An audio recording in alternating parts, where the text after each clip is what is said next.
My name is Shannon. This is a story of revenge that my mother-in-law, Grace, executed on my behalf and that of my husband. I used to be a corporate employee, but circumstances led me to resign. Now, I'm a second-year married woman focused on housework while job hunting. My husband Ethan is incredibly considerate and caring. Home now. Thanks for taking care of the house again today. Welcome back. He even occasionally brings me job recommendations. How about this job? It's similar to what you did before. Yeah, thank you, I'll apply. I met Ethan at the company where I used to work. He was in charge of training me when I first started, and we hit it off while discussing work matters, which eventually led us to dating and marriage. Ethan knows why I left my old job. He's advised me to take my time with job hunting, no pressure. You could work part-time or temp. If you're not feeling up to it, it's fine to just focus on being a housewife. Ethan's words are reassuring, and his income is good. However, I can't help but feel guilty relying solely on his earnings. Ethan even helps me with the household chores, so I've continued to juggle housework and job hunting. He's been consistently supportive. Finally, I found a new job in the same industry, albeit part-time. My new coworkers are great, making it a comfortable work environment. Life was becoming stable, juggling work and housework with Ethan's support. But that happiness was short-lived. I was suddenly hit with the news of Ethan's passing. A stress-related illness, I was almost cured of relapse due to this devastating news. I can't imagine how I would have coped without the support of both our families. Still, I mustered the strength to get through Ethan's funeral. Naturally, his colleagues, who were my former colleagues, also attended. They sneered and whispered behind my back, pointing fingers at me. Every time our eyes met, I felt nauseous. My exit from my former job was due to issues with these very people. Both sets of parents noticed my discomfort and tried to be supportive, but I held it in. During the funeral, while greeting relatives, a woman suddenly appeared before me. I instantly recognized her. Her name is Jennifer, Ethan's batchmate and my senior at the old company. She was also the reason I left my job. It's been a while, hasn't it, Shannon? Jennifer. I gave a slight nod, trying to distance myself from her. However, she forcefully grabbed the collar of my funeral attire, preventing me from leaving. Thinking you can escape me just because you quit? Big mistake. Jennifer whispered to me in a mocking tone. Jennifer was the CEO's daughter and did whatever she wanted because of her dad's influence. Right off the bat, I became her target. It seemed like she really didn't like me, harassing me at every turn. She even spread all sorts of rumors about me, rallying co-workers to her side using her status as the CEO's daughter. This Jennifer was always impeccably made up, gorgeous, and constantly surrounded by male employees. Her outgoing personality was the exact opposite of my own, reserved and modest self. My colleagues started to believe Jennifer and join in on the harassment. Important information would be withheld from me and tasks would be dumped on me right at the last minute. My work was disrupted and my time card was manipulated, so I never got paid for my overtime. This nightmare went on every day. Even when I talked to HR and upper management, they brushed it off as a newbie's paranoid delusion. Probably because Jennifer and my co-workers kept their stories straight. It's also possible they were covering for Jennifer since she's the CEO's daughter. The only person who sided with me was Ethan, my trainer and boyfriend. But even with Ethan's support, I was drowning in work and never allowed to leave on time, leading me to quit due to stress and overwork. Then, dealing with both mental illness from the stress and the economic downturn due to a certain infectious disease made my job search tough. The damage and pressure from not finding another job quickly took a toll on my mental health. I never wanted to see my former coworkers, especially Jennifer, but Jennifer, remembering me, approached. As if to twist the knife, she said something unbelievable. "Hey Shannon, I'm getting his inheritance, right?" What? I couldn't hide my shock at her abrupt remark. Why would you, Jennifer?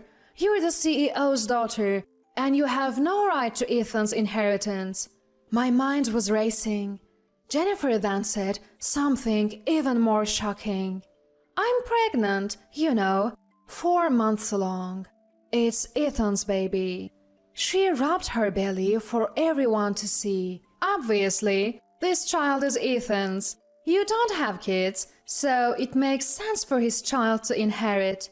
I'll be taking Ethan's inheritance. I was dumbfounded. How could Ethan, who was always kind and supportive, have a child with Jennifer?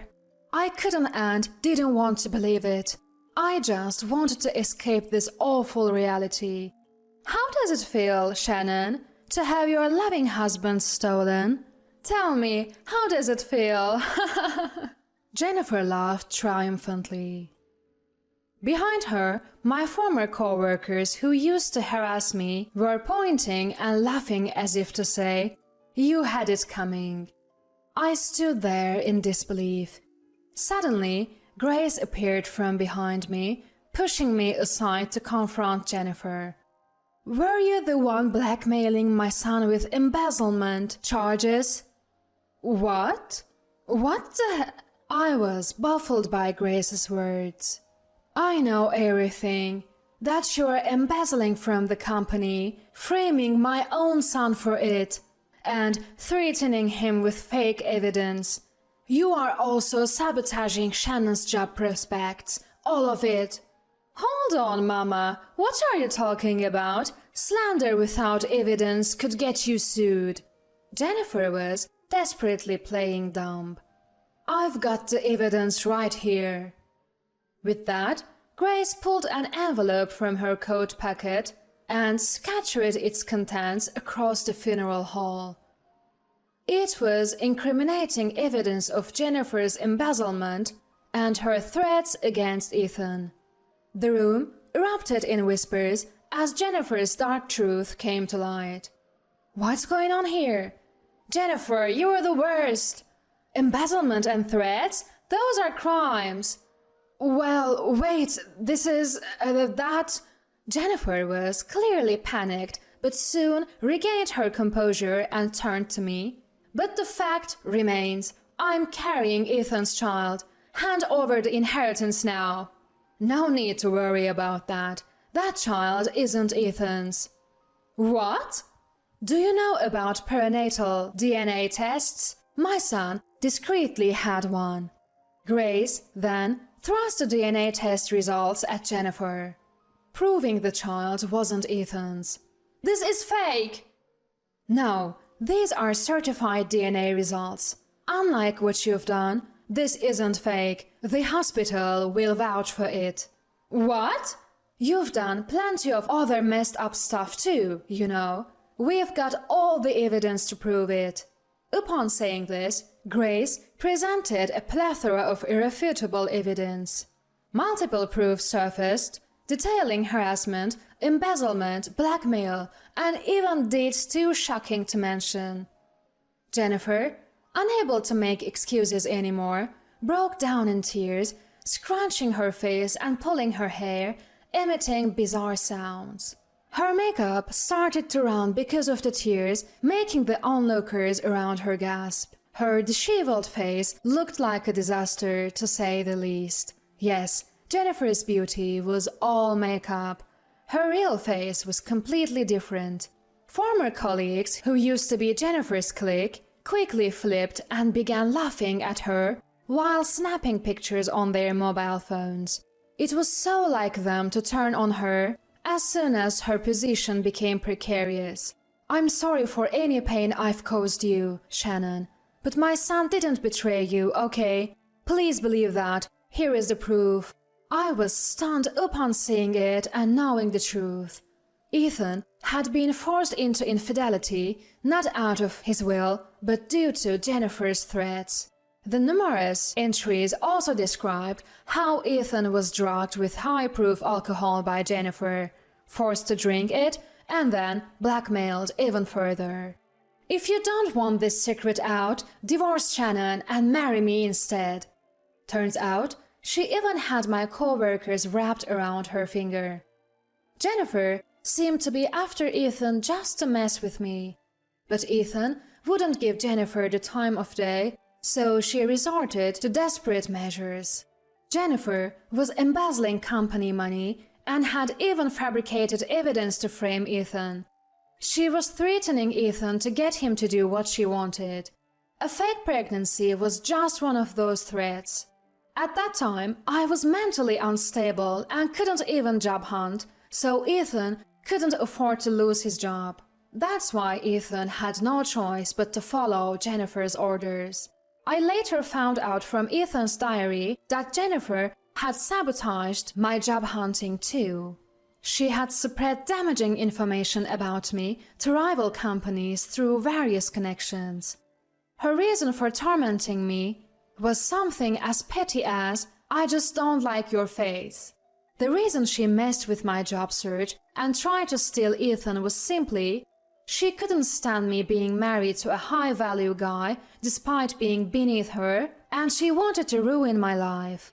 Jennifer couldn't bear the thought of someone she considered lesser being happier than her. She planned to leave me jobless and divorce Ethan. Even after quitting her job, she kept on hounding me. My anger towards Jennifer was just unstoppable. Ethan, although he acted strong, was troubled by the false charges Jennifer pinned on him. But Ethan couldn't just sit there and do nothing. He was gathering evidence of Jennifer's embezzlement and threats during his work hours, planning to take legal action against her. Then tragedy struck Ethan just when he was getting ready. He was overworked, sporting my job search while dealing with work and gathering evidence. I too am to blame for not noticing Ethan's struggles. But what Jennifer did was simply unforgivable. She harassed me for petty reasons, sabotaged my job hunting, and did terrible things to Ethan. There was no way I could forgive her. Later, it turned out the father of Jennifer's baby was a married man, and she was sued for a large sum. Jennifer went crying to her CEO father, but her embezzlement and terrible behavior got her fired. Her parents were so furious at her conduct that they disowned her. "Someone like you doesn't deserve to be a daughter." Jennifer was left penniless and kicked out. When the CEO and his wife learned about the situation, they came to apologize at Ethan's memorial, insisting on paying a large sum as compensation. Although I felt it wasn't their fault, they insisted. "I spoiled my daughter, and I'm responsible for not noticing the office drama." So, I ended up reluctantly accepting the money from the CEO. But as for the boss, I couldn't forgive Jennifer no matter what, so I decided to take legal action against her. The boss and his wife supported me, even introducing me to a top-notch lawyer. Perhaps Jennifer's former entourage had something to do with it, but information about the harassment against me and various acts Jennifer had committed started spreading on message boards and social media. Naturally, Jennifer ended up behind bars, facing charges of embezzlement, threats, and more. She had been so focused on harassing coworkers she didn't like and company-sponsored dating events that she hardly did her actual job. Basically, she was kept on out of pity and had little to no skills. With her criminal record now public, getting a job after her release will be a challenge. I also filed charges against former coworkers who had helped Jennifer in her harassment. They too faced demotions and disciplinary actions, even having to pay me damages. Those who had participated in Jennifer's embezzlement and threats apparently ended up behind bars along with her. Sometime after my husband's funeral, I was recognized for my hard work at my part-time job and happily received a full-time position. Furthermore, I found out that I was carrying Ethan's child. I'm about 4 months along now.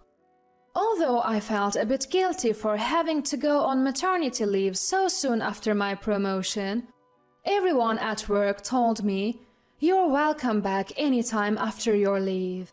Raising a child right after losing my husband will be tough, but I vowed to raise Ethan's child well, surrounded by my loving parents and in-laws.